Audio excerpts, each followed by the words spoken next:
नमस्कार, मैं अनूप कुमार और आपका इस चैनल पर स्वागत है। साथियों, बीएचयू ने vacant seat for mop up round 2024-25 जो एडमिशन चल रहे हैं अभी पीजी के लिए, उन्होंने जारी कर दिया है 29 अगस्त को। तो ये चीज़ें हम लोग देख लेते हैं कि किस कैंपस में किस सब्जेक्ट में कितना सीट खाली है, किस कैटेगरी में कितना सीट खाली है। तो आप यहाँ भली भांति देख सकते हैं। आपको थोड़ा सा मैं रेफरेंस दे देता हूँ। देखिए, यहाँ C2 लिखा है और UR लिखा है। तो C2 मतलब वो स्टूडेंट जो बीएचयू से ग्रेजुएशन किए हैं, और C1 का मतलब है वे स्टूडेंट जो बीएचयू से ग्रेजुएशन नहीं किए हैं, यानी कि बीएचयू को छोड़ के इंडिया के किसी भी रिकॉग्नाइज यूनिवर्सिटी से किया है। तो ये बातें स्पष्ट हो गई। C1 और C2 तो ये चीज़ हो गई। ये मैं इसलिए बता रहा क्योंकि आज किसी ने कमेंट में पूछा था कि सर C1 और C2 कौन सी कैटेगरी होती है। हमने बहुत बढ़िया, वाह, है ना। तो आगे हम लोग बात कर लेते हैं। यहाँ पे आप देखें, अगर हम लॉ की बात करें, LLB की, तो LLB की अगर हम बात करें तो इसमें आप देखिए डिपार्टमेंट में पेड सीट पे अनरिजर्व में कोई सीट खाली नहीं है। और आप गौर करें तो यहाँ पे देखिए 0-0 ही आपको इतना दूर दिख रहा है। और बड़ा दुख की बात है कि पूरा C2 में देखें तो पूरा 0-0 है, यानी कि C2 कैटेगरी में जो बीएचयू से ग्रेजुएशन किए हैं और वो यहाँ से LLB करना चाहते हैं, उनके लिए तो यहाँ कोई सीट ही नहीं है। बात रह जाती है अदर के लिए, तो देखिए अनरिजर्व में 2 दिख रहा है, उसके बाद यहाँ पर OBC में 1 दिख रहा है। अब बात आता है कि इतना कम सीट है, हम लोग बात करेंगे इसके बारे में। तो अब बताइए, अगर इतना कम सीट है तो फिर क्या कर सकते हैं, क्या कर सकते हैं। मेरे कहने का मतलब है कि कितना नंबर हो कि यहाँ पे काउंसलिंग किया जाए। तो मैं आपको बता दूं, 1 सीट भी है ना, तो संभावना ये होगी, क्योंकि ऑफलाइन प्रक्रिया हो रहा है, उसमें DD भी 2000 का लग रहा है, तो मुश्किल होगा। बहुत सारे लोग जाने से बचेंगे। अगर जिसका एडमिशन नहीं है तो मरता क्या ना करता, तो उसको जाना ही पड़ेगा।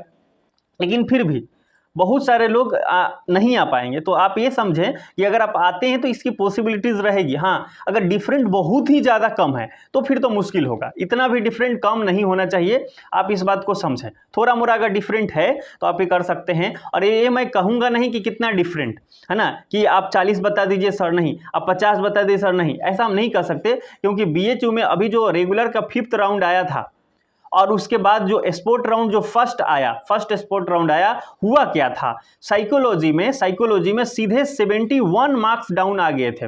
राउंड रेगुलर 5 और स्पोर्ट राउंड 1 में सीधे 71 मार्क्स का डिफरेंट आ गया था। पॉलिटिकल साइंस की बात करें तो सीधे 21 मार्क्स का डिफरेंट आ गया था, है ना। कुछ सब्जेक्ट में क्या हो गए थे, बढ़ भी गया था। तो अब बात आती है इसका, देखो इसका कोई ठीक नहीं है कि कितना जाएगा। तो ये बस ये एक लक जैसा होता है ना, उस पर आप मान के चले। अगर आपको अंदर से आवाज़ आ रही है कि हमें जाना चाहिए, तो मैं तो कहूँगा कि आप आ जाओ। और यदि लगता है कि नहीं हो पाएगा, तो फिर आप अपने हिसाब से अब देखें। आगे देखते हैं। अगर इसी में अगर हम बात करें तो देखिए जो रेगुलर सीट है उसमें तो है ही नहीं। लेकिन यहाँ एक बहुत सुखद दिख रहा है, अनरिजर्व में रेगुलर पे देखिए कि 15 सीट खाली दिख रहा है ना। पेड सीट में 2 ही हैं, लेकिन रेगुलर में आप देखिए 15 दिख रहा है। बाकी अगर आप यहाँ देखें, यहाँ देखिए EW में आपको देखा जाए तो सीधे 24 दिख रहा है। आप कह रहे हो कि ये क्या है भाई, EW क्या होता है। तो EW के बारे में क्या इन्होंने यहाँ पे कुछ जानकारी दिया है, बताइए।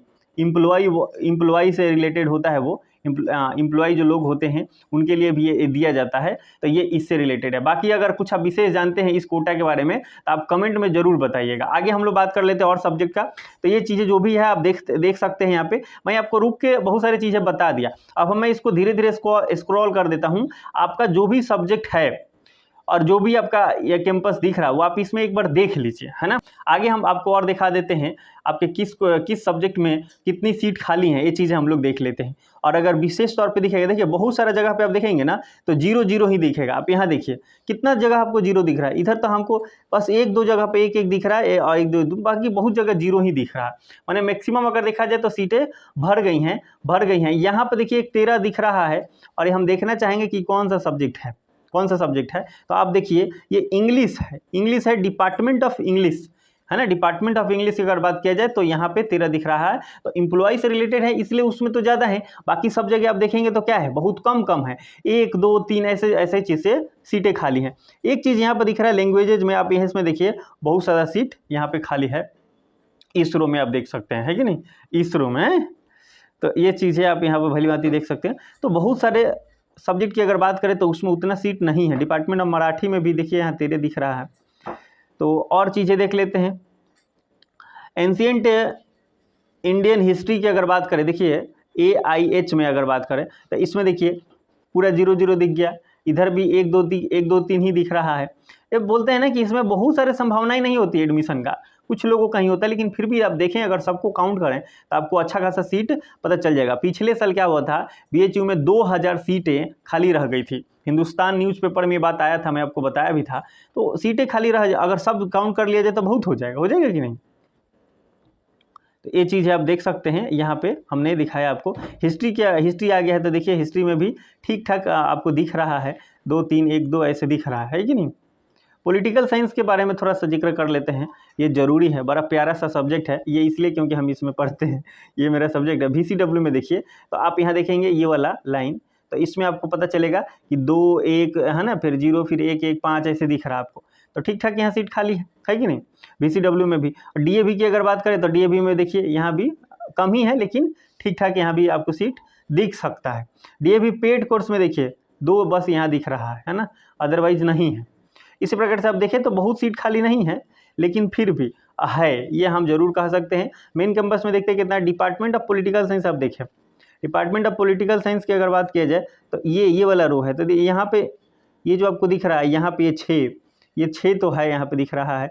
एम्प्लॉय से यहाँ 10 दिख रहा है। EW के बारे में अगर आप कुछ भी जानते हैं विशेष तौर पर तो आप जरूर बताइएगा, है ना, हर किसी को पता भी चल जाएगा। अगर आप अच्छा कमेंट करेंगे तो मैं कमेंट को पिन कर दूंगा, बहुतों लोगों को और भी चीज़ें पता चल जाएंगी।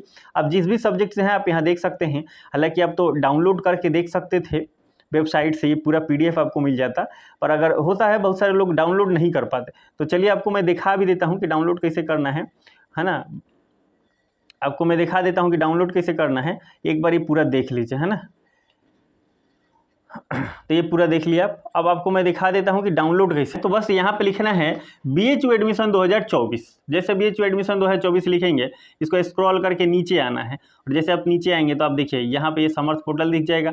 समर्थ पोर्टल के बाद Banaras Hindu university admission portal और समर्थ गवर्नमेंट दिख जाएगा। लेकिन आप यहाँ देखिए, यहाँ लिखा है BHU Banaras Hindu university admission and counselling Banaras Hindu university, ये दिख रहा है। और आपको यहाँ अप्लाई भी दिख रहा है, आप देख दीजिए, यहाँ गौर कीजिए, यहाँ ये चीज़ अप्लाई भी दिख रहा है। तो यही वाला तो है, बस इसी को क्लिक करना है, इसको क्लिक करना है, और जैसे ही खुलेगा आप सीधे पहुंच जाइएगा वेबसाइट पे, ऑफिशियल वेबसाइट पे, और आपको यहाँ भांति भांति के नोटिफिकेशन दिख जाते हैं। तो ये चीज़ें देखिए आपको मैं दिखा दे रहा हूँ। अब देखिए ये सब चीज़ें देख पा रहे हैं आप, और यही तो PG वैकेंट लिस्ट मैंने यहाँ से डाउनलोड किया था, है कि नहीं, ये चीज़ें है। और आपको नोटिफिकेशन जो आया था वो चीज़ें यहाँ से डाउनलोड हुई थी, और UG वालों का जो भी है वो चीज़ है, ये सब चीज़ें चल रहा है। UG का कट ऑफ 3 आ चुका है।